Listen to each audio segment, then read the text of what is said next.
Okay, fine. So without any delay நம்ம class இன்னைக்கு start பண்ணிடலாம். ஸோ நேத்து வரைக்கும் நம்ம என்ன பார்த்தோம்னா, ஒன் செகண்ட் நான் ஸ்க்ரீன் ஷேர் பண்ணிக்கிறேன். நேத்து வரைக்கும் வந்து நம்ம என்ன பார்த்தோம்னா, arithmetic operators, logical operators and or not அந்த எல்லா ஆப்பரேட்டர்ஸுமே நம்ம ஓவர் பண்ணிட்டோம் கரெக்டா? ஸோ டுடே என்ன பார்க்க போறோம்னா, அதோட கண்டினியூஷன் கண்டிஷனல் ஸ்டேட்மெண்ட்ஸ்னு ஒரு கான்செப்ட் இருக்கு. ஸோ அதை நம்ம பார்க்கலாம். எப்போ நீங்க நியூ டே ஸ்டார்ட் பண்ணாலும் நியூவா கொலார் நோட் புக் ஓபன் பண்ணிக்கோங்க. அந்த நியூ கொலார் நோட் புக்ல வந்து ரீநேம் பண்ணிக்கணும். இது மேண்டட்டரி. ஓகே. ஸோ அந்த நியூ நோட் புக்கு கொடுத்துட்டு மேல அன்டைட்டில் இருக்கும். ஸோ இன்னைக்கு டே 2. இன்னைக்கு வந்து இஃப் எல்ஸ் கான்செப்ட் நம்ம பார்ப்போம் and for loop concept and functions கூட நம்ம டைம் இருந்தா எண்ட் பண்ணிடலாம். ஓகேவா? So day 2 Python new batch. So whatever name உங்களுக்கு வேணுமோ அதை நீங்க ரீநேம் பண்ணிக்கலாம். ஸோ இப்போ வந்து என்ன பார்க்க போறேன்னு சொல்லியிருந்தேன், கண்டிஷனல் ஸ்டேட்மெண்ட்ஸ்னு ஒரு கான்செப்ட் இருக்கு. ஓகே. இந்த கண்டிஷனல் ஸ்டேட்மெண்ட்ஸ்னால என்னன்னா, ஒரு கண்டிஷன் இருக்கும். அந்த கண்டிஷன் கரெக்டா ஒபே பண்ணா ஒரு வேலை பார்க்கும். அந்த கண்டிஷன் கரெக்டா ஒபே பண்ணலன்னா இன்னொரு வேலை பார்க்கும். இவ்வளவுதான் கண்டிஷனல் ஸ்டேட்மெண்ட். இந்த கண்டிஷனல் ஸ்டேட்மெண்ட்ல 3 கான்செப்ட் இருக்கு. இஃப், இஃப் எல்ஸ், அப்புறம் if else else. if else else. Okay. So conditional statementsல 3 main types இருக்கு. First one வந்து if and the next one வந்து if else, then if else. ஓகேவா? ஃபர்ஸ்ட் கோட் நம்ம பார்க்கலாம். if கிட்ட நம்ம எப்படி எழுதிக்கலாம்னா, நான் if பக்கத்துல சும்மா ரேண்டமா ஒரு கண்டிஷன் சொல்லிக்கிறேன். அந்த கண்டிஷன் நான் if இதான் ஃபார்மேட். ifங்கிற கமாண்ட் கொடுக்கணும். ஸ்மால் லெட்டர்ல தான் if இருக்கணும். கேப்ஸ் கொடுக்க கூடாது. ஒரு ஸ்பேஸ் விட்டு 7 greater than 8 இருக்கா? இப்போ இது வந்து ஒரு கண்டிஷன். இப்போ இந்த கண்டிஷனுக்கு ஆன்சர் என்னது? ஃபால்ஸ். பிகாஸ் 7 வந்து 8 விட பெரிய நம்பர் கிடையாது. ஸோ ஒருவேளை இந்த கொடுக்குற கண்டிஷன் ட்ரூவா இருந்துச்சுன்னா, இங்க கோலன் வச்சுட்டு நெக்ஸ்ட் ஒரு என்டர் பிரஸ் பண்ணீங்கன்னா கீழே போகும். கீழே ஆட்டோமேட்டிக்காவே ஒரு சம் ஸ்பேஸ் விட்டு தான் அந்த கர்சர் போகும். ஓகேவா? இந்த ஸ்பேஸோட மீனிங் என்னன்னா இண்டென்டேஷன் சொல்லுவாங்க. அந்த ஸ்பேஸோட மீனிங் வந்து இண்டென்டேஷன். ஸோ இண்டென்டேஷன்னா என்னன்னா, இந்த கண்டிஷனோட பேச்சு கேட்டு ஒபே பண்ற கோட்ஸ் எல்லாமே இதுக்குள்ள இருக்கு. நான் இப்ப இதுக்குள்ள ஹலோன்னு சொல்றேன். இந்த ஹலோ என்ன பண்ணுனா, இந்த கண்டிஷன் கரெக்டா இருந்தா மட்டும்தான் இந்த ஹலோ பிரிண்ட் ஆகும். இல்லைன்னா நமக்கு அவுட்புட் வராது. ஸோ இந்த கண்டிஷன் சொல் பேச்சு கேட்டு ஒர்க் பண்ண வேண்டியது எல்லாமே அந்த சின்ன இண்டென்டேஷன் ஸ்பேஸ் கொடுத்து கொடுத்து நம்ம கொடுக்கணும். ஓகே. எத்தனை லைன் ப்ரோக்ராம்னாலும் நீங்க அந்த இண்டென்டேஷன் ஸ்பேஸ் கொடுத்து கொடுத்துக்கலாம். சின்ஸ் இங்க பாத்தீங்கன்னா நமக்கு ரன் ஆகி முடிஞ்சுட்டு. பட் என்னன்னா, இந்த 7 greater than 8ங்கிற கண்டிஷன் சாட்டிஸ்ஃபை ஆகல. அதனால நமக்கு இந்த அவுட்புட் வரல. இது சாட்டிஸ்ஃபை ஆனா மட்டும்தானே நமக்கு அவுட்புட் வரும். ஸோ இப்ப ரன் பண்றேன். அவுட்புட் வந்துருச்சா? ஓகே. ஸோ இவ்வளவுதான். ஒரு கண்டிஷன் ஒன்று கொடுப்போம் இஃப் பக்கத்துல. அது சாட்டிஸ்ஃபை ஆச்சுன்னா மட்டும்தான் நமக்கு அந்த நெக்ஸ்ட் ஸ்டேட்மெண்ட் பிரிண்ட் ஆகும். அது சாட்டிஸ்ஃபை ஆகலைன்னா அது பிரிண்ட் ஆகாது. ஓகே. இப்போ நெக்ஸ்ட் உள்ள கான்செப்ட் என்னன்னா, இஃப்ல வந்து இஃப் கிட்ட கொடுக்குற கண்டிஷன் வந்து உங்களுக்கு சாட்டிஸ்ஃபை ஆச்சுன்னா இந்த மெசேஜ் டிஸ்பிளே ஆகும். ஓகே. ஒருவேளை இஃப்ல கொடுக்குற கண்டிஷன் வந்து உங்களுக்கு சாட்டிஸ்ஃபை ஆகலைன்னா இப்ப நீங்க எல்ஸ்ன்னு சொல்லிட்டு ஒரு கோலன் வச்சுட்டு இன்னொரு ஏதாவது ஒரு மெசேஜ் வச்சுக்கணும். ஸோ இது வந்து உங்களுக்கு பிரிண்ட் ஆகும். ஓகேவா? ஸோ இஃப் கொடுத்துட்டு ஒரு கண்டிஷன் கொடுப்போம். என்ன கண்டிஷனா வேணாலும் இருக்கலாம். அந்த கண்டிஷன் கொடுப்போம். அது சாட்டிஸ்ஃபை ஆனா மட்டும்தான் நமக்கு வந்து அவுட்புட்ல சாட்டிஸ்ஃபை ஐ மீன் இஸ் ட்ரூவா இருந்தா மட்டும்தான் நமக்கு இந்த ஸ்டேட்மெண்ட் டிஸ்பிளே ஆகும். கொடுத்துருக்க கண்டிஷன் ஒருவேளை ஃபால்ஸா இருந்துச்சுன்னா இந்த ஸ்டேட்மெண்ட் டிஸ்பிளே ஆகும். ஒண்ணு இது கரெக்டா இருந்தா மேல எழுது பிரிண்ட் ஆகும். தப்பா இருந்தா கீழே எழுது பிரிண்ட் ஆகும். இவ்வளவுதான் இந்த இஃப் எல்ஸ் கான்செப்ட். ஓகேவா? இப்போ இந்த எல்எஃப் எதுக்கு யூஸ் ஆகும்னா, மோர் தென் ஒன் கண்டிஷன். எப்பவுமே நல்லா ஞாபகம் வச்சுக்கோங்க. எல்ஸ் பக்கத்துல நம்ம கண்டிஷன் கொடுக்கவே கூடாது. ஓகே. எல்ஸ் பக்கத்துல கண்டிஷன் கொடுக்கவே கூடாது. சோ இஃப் கிட்ட மட்டும் தானே கொடுக்கும். எனக்கு வந்து நிறைய இஃப் கண்டிஷன் கொடுக்கணும். எனக்கு ஒரு கண்டிஷன் காணாது. நிறைய கண்டிஷன் கொடுக்கணும். ஃபார் எக்ஸாம்பிள் நான் என்ன பண்றேன், ஒரு யூசர் கிட்ட இருந்து ஒரு நம்பரை இன்புட்டா வாங்குறேன். என்டர் எ நம்பர். ஓகேவா? இந்த நம்பர் வந்து நான் பாசிட்டிவா நெகட்டிவா இல்லைன்னா ஜீரோவான்னு கண்டுபிடிக்கணும். ஓகே. ஸோ அதை எப்படி கண்டுபிடிக்கலாம்னா, நான் இஃப் அந்த நம்பர் ஒருவேளை கிரேட்டர் தென் ஜீரோவா இருந்தா கண்டிப்பா அது வந்து பாசிட்டிவா தான் இருக்கும். ஒரு நம்பர் சிஸ்டம்ல ஒரு நம்பர் கிரேட்டர் தென் 0வா இருந்தாலே பாசிட்டிவா தான் இருக்கும். ஸோ நான் பாசிட்டிவ் அப்படின்னு டிஸ்ப்ளே பண்றேன். ஒருவேளை அது லெஸ் தென் 0வா இருந்தா எனக்கு வந்து நெகட்டிவ்னு வரும். ஓகேவா? பட் எனக்கு கூடையில ஒரு கண்டிஷன் இருக்குல்ல. எனக்கு அந்த ஏ வந்து 0வா இருந்துச்சுன்னா எனக்கு 0ன்னு டிஸ்ப்ளே பண்ணணும்னு சொல்லிட்டு. ஸோ அப்ப என்ன பண்ணிக்கலாம், ஒரு இஃப்க்கும் எல்ஸ்க்கும் நடுவுல புதுசா ஒண்ணு எல்இஃப்ன்னு நீங்க கிரியேட் பண்ணி அந்த புது கண்டிஷன். ஒருவேளை என்னோட ஏ ஈக்குவல் டு 0வா இருந்தா நான் என்ன பண்றேன், 0ன்னு டிஸ்ப்ளே பண்றேன். ஓகே. ஸோ இதுல இந்த ஒரு கண்டிஷன் தான் குடுக்கணும்னு இல்ல எல்இஃப்ல. எல்இஃப்ல நீங்க எத்தனை கண்டிஷன்ஸ்னாலும் நீங்க குடுத்துட்டே போலாம். ஓகேவா? ஸோ இப்ப இத ரன் பண்றேன். நான் ஒரு 7ன்னு சொல்லிட்டு ஒரு இன்புட் குடுத்தேன். எனக்கு 7 வந்து பாசிட்டிவ்னு சொல்லியிருக்கு. நான் இப்போ -8 குடுக்கேன். எனக்கு நெகட்டிவ்னு சொல்லியிருக்கு. 0ன்னு சொல்லியிருக்கேன். 0. ஓகே. ஸோ இது இந்த 2 ப்ரோக்ராமும் இப்போ நோட் பண்ணிக்கோங்க. எல்லாருமே நோட் பண்ணி முடிச்சிட்டீங்கன்னா ஹேண்ட் ரைஸ் பண்ணிக்கலாம்.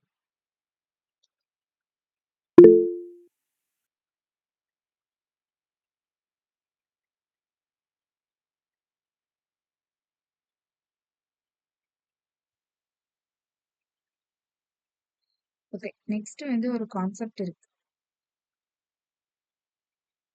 Sorry, I was in mute. Next வந்து ஒரு கான்செப்ட் இருக்கு. என்னன்னா நெஸ்டட் இஃப் எல்ஸ் கான்செப்ட். ஓகேவா? Nested if else concept means ஒரு இஃப் எல்ஸ்க்குள்ள இன்னொரு இஃப் எல்ஸ் நம்ம யூஸ் பண்ணிக்கலாம். ஃபார் எக்ஸாம்பிள் நான் ஒன்னு கிரியேட் பண்ணுவேன். நான் கிரியேட் பண்ணி முடிச்சதுக்கு அப்புறம் உங்களுக்கு ஒரு கேம் கிரியேட் பண்ற மாதிரி ஒரு டாஸ்க் கொடுப்பேன். நீங்க கிரியேட் பண்ணணும். ஓகே. யா. என்னன்னா லெட் மீ கிரியேட். நான் யூசர் கிட்ட இருந்து வெதரை வந்து இன்புட்டா கெட் பண்ண போறேன். ஓகேவா? இன்புட் ஆஃப்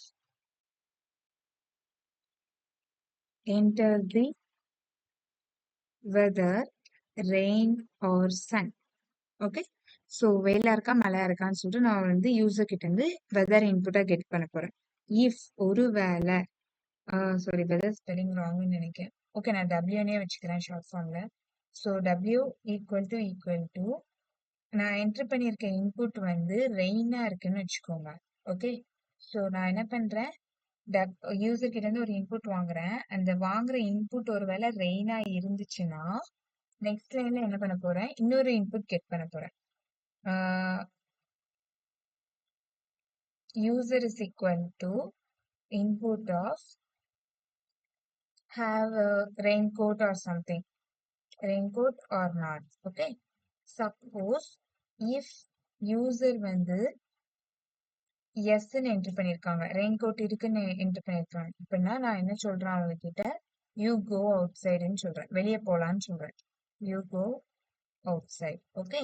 ஒருவேளை அவங்க கிட்ட ரெயின்கோட் அந்த மாதிரி எதுவும் இல்லை, நோ அந்த மாதிரி ஏதாவது சொல்லிட்டாங்கன்னா டோன்ட் கோன்னு சொல்றேன். ஓகே. That's all. நான் ஃபர்ஸ்ட் வந்து என்ன பண்ணியிருக்கேன், யூசர் கிட்ட வந்து ஒரு இன்புட் கேட்டிருக்கேன். உங்களோட வெதர் எப்படி இருக்குன்னு கேட்டிருக்கேன். ரெயின் ஆர் சன்னு சொல்லிட்டு நானே 2 ஆப்ஷன் மாதிரி சொல்லிட்டேன். ஸோ அவங்க ஒரு வேலை யூசர் ரெயின்னு என்டர் பண்ணாங்கன்னா அந்த ரெயின் வந்து நம்ம டபிள்யூங்கிற வேரியபிள்குள்ள ஸ்டோர் ஆகி இருக்கும். ஓகேவா? ஸோ இப்போ டபிள்யூ இஸ் ஈக்குவல் டு ரெயினா இருந்துச்சுன்னா அவங்க கிட்ட அடுத்து இன்னொரு கொஸ்டின் கேட்கேன். ஸோ இது எப்படி பாத்தீங்கன்னா ஒரு இஃப்க்குள்ள இன்னொரு இஃப் எல்ஸ் யூஸ் பண்ணியிருக்கேன். இதுதான் nested if else concept. Okay. So ஒரு இஃப் எல்ஸ் கான்செப்ட் குள்ள இன்னொரு இஃப் எல்ஸ் யூஸ் பண்றது நெஸ்டட் இஃப். ஸோ இப்போ ஒருவேளை அவங்க ரெயின் இல்லாம சன் சொல்லியிருந்தாங்கன்னா என்ன பண்ணிக்கலாம். ஸோ நான் ஃபர்ஸ்ட் அதுக்கு ஒரு எல்இஃப் உங்க டபிள்யூ இஸ் ஈக்குவல் டு சன்னு சொல்லியிருந்தாங்க, வெயில் அடிக்கன்னு சொல்லியிருந்தாங்கன்னா திரும்ப இன்னொரு இன்புட் வாங்க போறேன் டெம்பரேச்சருக்கு. ஓகேவா? So instead of input of enter your temperature. உங்க டெம்பரேச்சர் எவ்வளவு இருக்குன்னு சொல்லிட்டு நான் கேட்கேன். அவங்க என்டர் பண்ற இன்புட் வந்து டெம்பரேச்சர் வந்து ஒரு 30 டிகிரி செல்சியஸ்க்கு மேல இருந்துச்சுன்னா நான் டோன்ட் கோன்னு சொல்றேன்.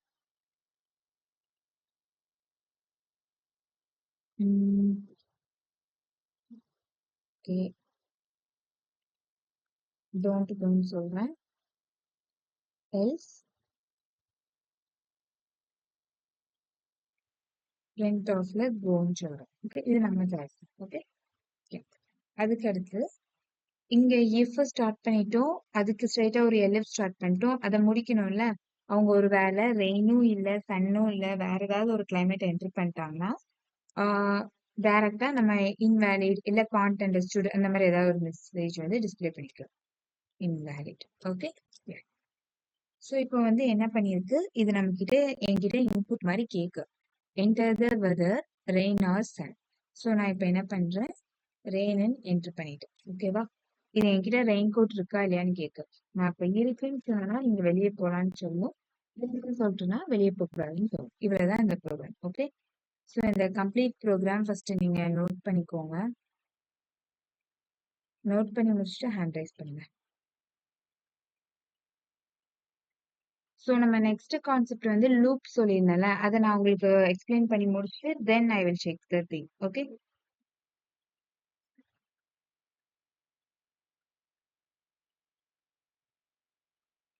என்னோட ஸ்கிரீன் விசிபிளா இருக்கு தானே?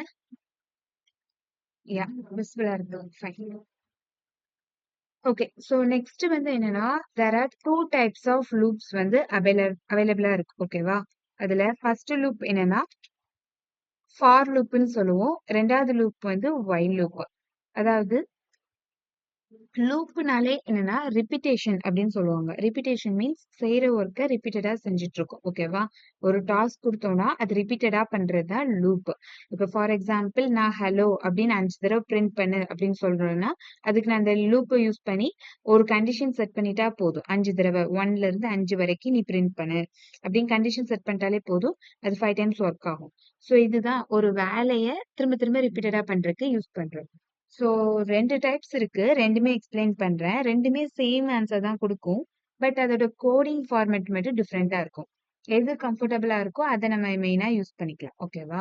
ஸோ ஃபர்ஸ்ட் ஃபார் லூப் எப்படி பண்ணிக்கலாம்னா, ஃபார்ன்னு சொல்லிட்டு ஒரு கமாண்ட் யூஸ் பண்ணி கிரியேட் பண்ணணும். அது பக்கத்துல ஒரு வேரியபிளோட பேர். வேரியபிள் பேர்னா என்ன சொல்லியிருக்கேன்? அதுல ஏதாவது ஸ்டோர் பண்ணி வைக்க யூஸ் பண்ணுவோம். பட் இதுல வேரியபிள் நேம் எதுக்கு யூஸ் ஆகுதுன்னா கவுண்ட் பண்றதுக்கு. பிகாஸ் நான் ஒரு 5 தடவை அப்படின்னு சொல்லும்போது 1 2 3 4 5 அப்படின்னு கவுண்ட் பண்ணி தானே அது பிரிண்ட் பண்ணும் 5 தடவை வரைக்கும். 5க்கு மேல கவுண்ட் கூடிச்சுன்னா அது பிரிண்ட் பண்ணக்கூடாது. ஸோ அந்த கவுண்ட்டை ட்ராக் பண்றதுக்காக நம்ம ஒரு வேரியபிள் நேம் மென்ஷன் பண்ணிட்டு இங்க வந்து ரேஞ்ச்குள்ள 0, இல்ல சாரி நான் 1ல இருந்து கவுண்ட் பண்ண போறேன். 5 டைம்ஸ் எனக்கு வேணும்னா நான் 6ன்னு கொடுக்கணும். ஓகேவா? இது வந்து பைத்தான்ல ஃபிக்ஸடு திங். உங்களுக்கு 5ல எண்ட் ஆகணும்னா நீங்க 6ன்னு கொடுக்கணும். 6ல எண்ட் ஆகணும்னா 7ன்னு கொடுக்கணும். ஓகேவா? ஓகே. இப்போ நான் என்ன பண்றேன், ஹலோ அப்படின்னு நான் இதுக்குள்ள கொடுத்துட்டேன்னா எனக்கு வந்து ஒரு 5 தடவை ஹலோன்னு வந்துடும். ஓகே. ஸோ 5 டைம்ஸ் ஹலோ வந்துச்சா? ஸோ இதே மாதிரி நான் இங்க ஒரு கமா போட்டு ஐன்னு கொடுத்துட்டேன்னு வச்சுக்கோங்க. எனக்கு வந்து இந்த ஐக்குள்ள எப்படி கவுண்ட் சேஞ்ச் ஆகுதுங்கிறதும் நான் மாடிஃபை பண்ணிக்கலாம். ஐ மீன் நான் வியூ பண்ணி பார்த்துக்கலாம். ஃபர்ஸ்ட் டைம் ஐல 1 இருக்கு. எனக்கு ஃபர்ஸ்ட் ஹலோ. ஆட்டோமேட்டிக்கா 1 2 இன்க்ரீஸ் ஆயிட்டு ரெண்டாவது ஹலோ.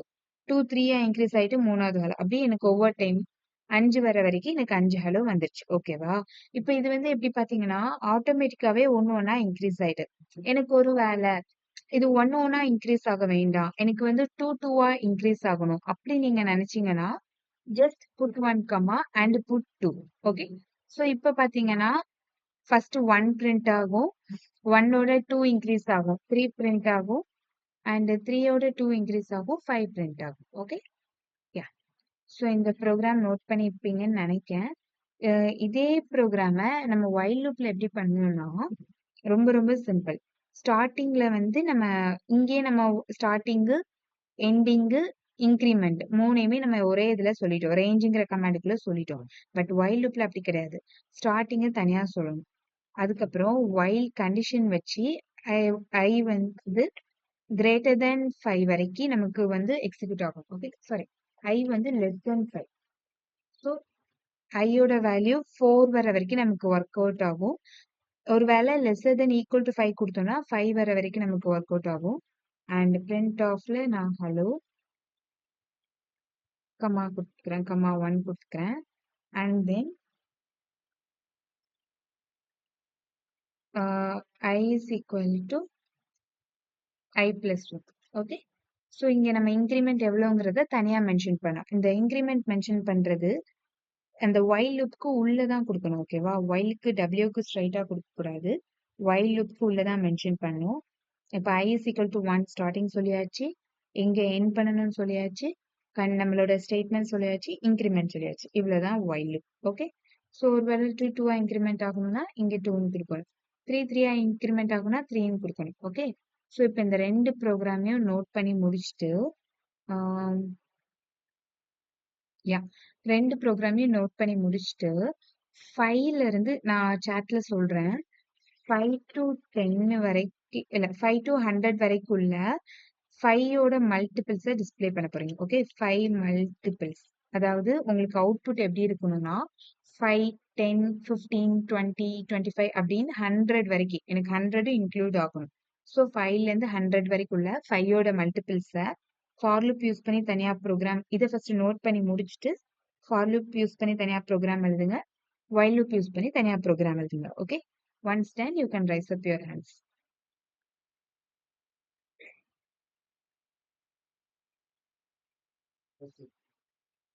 இங்க இருங்க. வாங்க உட்காருங்க. நீங்க யாரு யார் ரெஃபர் பண்ணாங்க உட்காருங்க. ஆ, எந்த காலேஜ்? எஃப்எக்ஸா? நம்ம காலேஜ் தான் படிக்கீங்களா?